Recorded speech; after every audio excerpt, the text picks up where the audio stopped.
Next Station Paris est un flip and write compétitif de Matthew Dunstan, illustré par Maxime Morin. Il se joue de 1 à 4 personnes dès 8 ans pour des parties d'environ 25 minutes.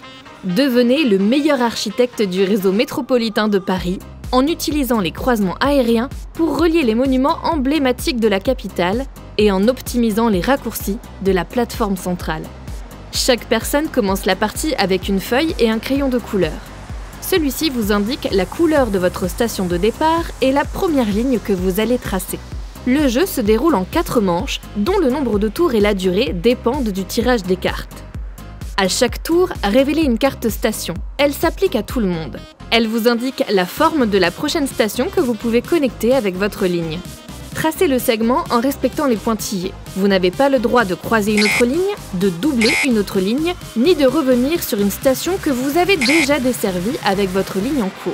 Révélez ainsi de suite les cartes stations et prolongez votre ligne de métro en partant toujours d'une de ces deux extrémités.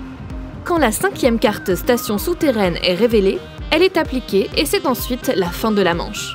Comptabilisez les points marqués par votre ligne.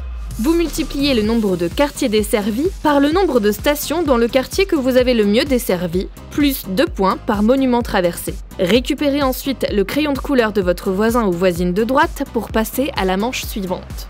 Le plan de Next Station Paris comporte quelques nouveautés. Une plateforme centrale avec les 4 symboles de station. Elle peut donc être reliée par n'importe lequel d'entre eux. Vous pouvez arriver et repartir de cette station par n'importe quelle ligne pointillée reliée à celle-ci. 8 monuments parisiens représentés par un symbole croix qui correspond à un joker. Chacun d'entre eux vous rapporte 2 points en fin de manche. Les croisements aériens. Chaque croisement vous permet exceptionnellement de croiser 2 sections de métro, et ce, quelle que soit leur couleur. De plus, la carte joker peut désormais se jouer comme une visite guidée. Si grâce à cette carte, vous tracez un segment vers un monument parisien, vous pouvez aussitôt tracer un second segment depuis ce monument vers la station de votre choix. Sinon, jouez-la en visite libre comme une carte joker classique.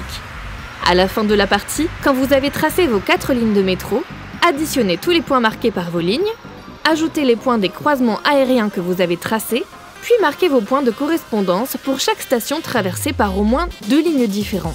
Le plus gros score l'emporte. Pour une expérience de jeu renouvelée, vous pouvez ajouter le module Objectif commun et ou le module Grande porte. Prochaine station, Paris. Prochaine station, Paris.